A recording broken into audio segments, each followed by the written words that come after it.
गोंड एक स्वदेशी समुदाय है जो मुख्य रूप से भारत के मध्य और पश्चिमी हिस्सों में पाया जाता है। यह मुख्य रूप से मध्य प्रदेश, महाराष्ट्र, छत्तीसगढ़ और उड़ीसा राज्यों में इनकी संख्या ज़्यादातर है।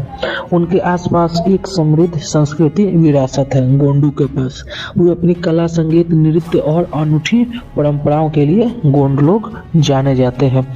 गोंडों का एक लंबा इतिहास है जो कई शताब्दी पुराना है। उनकी अपनी भाषा है जिसे गोंडी के नाम से जाना जाता है, जो द्रविड़ भाषा परिवार से संबंधित है। हालांकि प्रवासन और अन्य संस्कृतियों के साथ संपर्क सहित विभिन्न कारकों के कारण गोंडी हिंदी और मराठी जैसी अन्य भाषाओं से बहुत प्रभावित हुए हैं।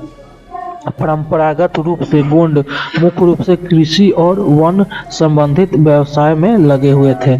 उन्होंने स्थानांतरित खेती का अभ्यास किया, जिसे स्लैश एंड बर्न कृषि के रूप से भी जाना जाता है, जहां वे फसल लगाने से पहले वनस्पति को काटकर और जलाकर भूमि को साफ करते थे। वे अपनी आजीविका के लिए जंगल पर बहुत अधिक निर्भर थे। फल, शहद और औषधीय पौधे जैसे वन उत्पाद इकट्ठा करते थे। गोंडों की एक समृद्ध कलात्मक परंपरा है और उनकी कला की विशेषता जटिल पैटर्न और रूपांकन है।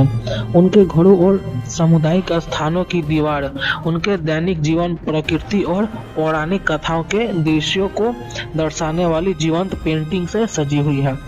गोंडी कला शैली को भारत और अंतर्राष्ट्रीय स्तर पर मान्यता मिली और गोंडी कलाकारों ने विभिन्न दीर्घाओं और संग्रहालयों में अपने कार्यों का प्रदर्शन किया है। संगीत और नृत्य गोंड संस्कृति का अभिन्न अंग है। उनके पास अपने स्वयं के संगीत वाद्य यंत्र है, जिनमें मंदार एक तार वाद्य यंत्र और नागरी एक पवन वाद्य यंत्र शामिल है। गोंडी संगीत अक्सर नृत्य के साथ होता है, जो ऊर्जावान आंदोलनों, लयबद्ध फुटवर्क और ज्वलंत वेशभूषा की विशेषता है। हालांकि गोंड समुदाय को पिछले कुछ वर्षों से कई चुनौतियों का भी सामना करना पड़ा है।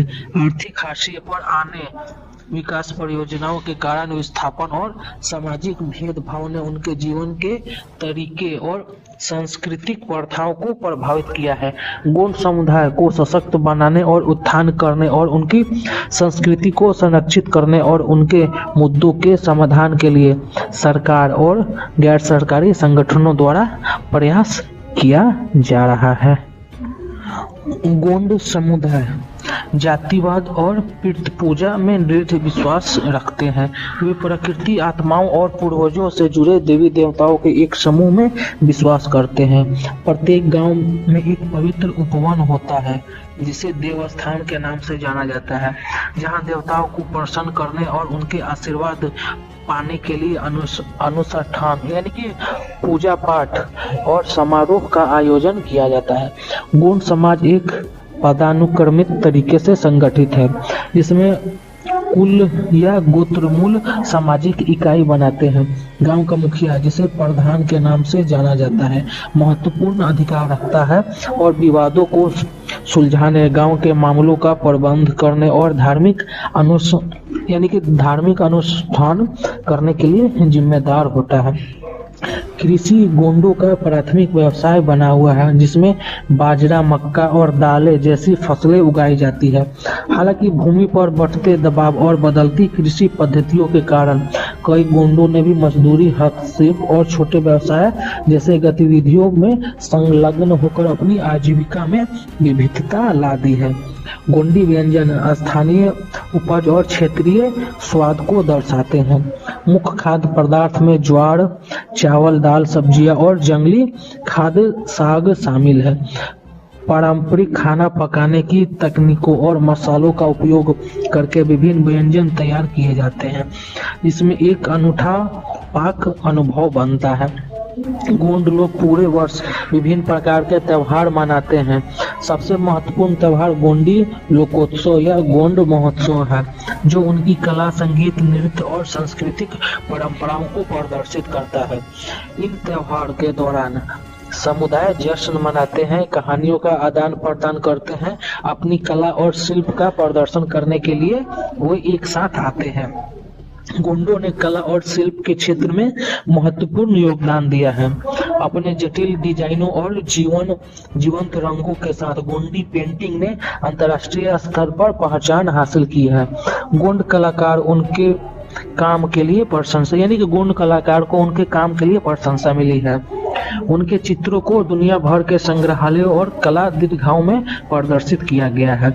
अपने सांस्कृतिक विरासत को संरक्षित करने के लिए गोंडी भाषा, संगीत और नृत्य शैलियों का दस्तावेजीकरण करने और उन्हें बढ़ावा देने का प्रयास किया जा रहा है।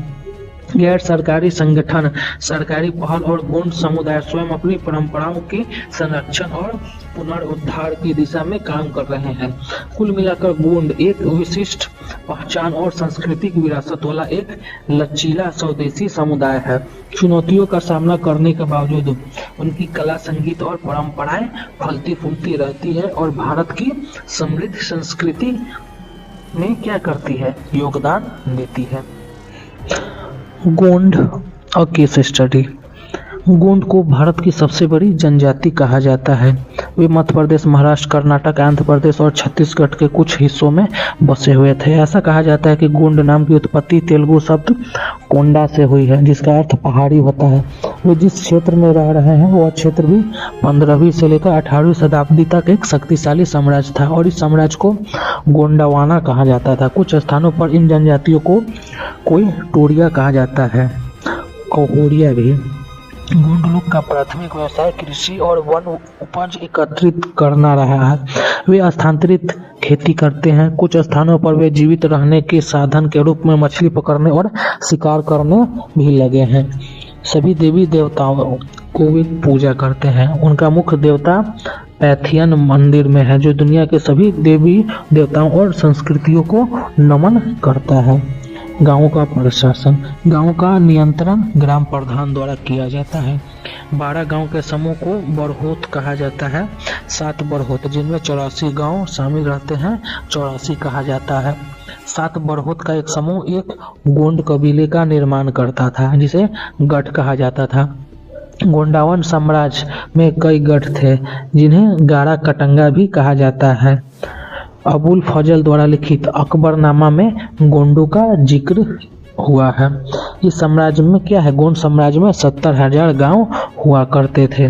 गोंड सभा, यानी कि गोंड ग्राम सभा ने गांवों का विभाजन कर दिया है समुदायों के आधार पर, जिनमें शामिल है अहिर, ग्वाले, अगरिया, लोहार, धूली, ढोलवादक और प्रधान, यानी कि चरण और गायन करने वाले। ग्राम प्रधान को महाजी या पटेल कहा जाता था। गांव आमतौर पर बस्तियां थीं। उनके छत फूस के थे, मिट्टी की दीवारें और एक छोटा आंगन था। उनकी विवाह प्रथा में दूल्हा और दुल्हन एक दूसरे का चयन करते थे, लेकिन इसे ग्राम परिषद द्वारा अनुमोदित किया जाना आवश्यक था। दूल्हे के पिता को दुल्हन की कीमत चुकानी पड़ती थी। सामाजिक व्यवस्था। समाज धीरे धीरे विभिन्न सामाजिक वर्गों में विभाजित हो गया। राजाओं ने ब्राह्मणों को भूमि अनुदान देना शुरू कर दिया, जो तब शक्तिशाली राजा थे। गोंड सरदार भी राजपूतों के बराबर होने की आकांक्षा करने लगे। मुगलों ने उन पर कई बार हमला किया और उनके धन और हाथी लूट लिए। उन्होंने राज्य के कुछ हिस्सों पर कब्जा कर लिया, लेकिन समग्र नियंत्रण उस पर छोड़ दिया। गारा कटंगा के शासकों में से एक ने स्वयं को संग्राम शाह की उपाधि दी। उनके बेटे दलपत ने महोबा के राजपूत राजा की बेटी राजकुमारी दुर्गावती से शादी की। दलपत की मृत्यु जल्दी हो गई, इसलिए दुर्गावती ने राज्य की बागडोर संभाली और अपने नाबालिग बेटे की ओर से शासन किया। उन्होंने 1565 में मुगलों के खिलाफ वीरता से लड़ाई लड़ी, लेकिन वो हार गई। मराठों ने गोंडों को उनके कब्जे वाले क्षेत्रों पर भी हासिल कर लिया। 19वीं शताब्दी में अंग्रेजों के आने से यह राज्य उनके शासन में आ गया। तो थोड़ा सा आगे चलते हैं, इसके विषय में और जानकारी प्राप्त करते हैं तो नेक्स्ट वीडियो में। तो ये रहा गोंडों से जुड़ा हुआ मेरा एक छोटा सा केस स्टडी। तो आशा करता हूँ आपको ये मेरी वीडियो पसंद आई होगी। अगर कोई और टॉपिक आप लोग डिस्कशन करवाना चाहते हो तो कमेंट कर सकते हैं। मिलते हैं नेक्स्ट वीडियो में, तब तक जय हिंद, वंदे मातरम।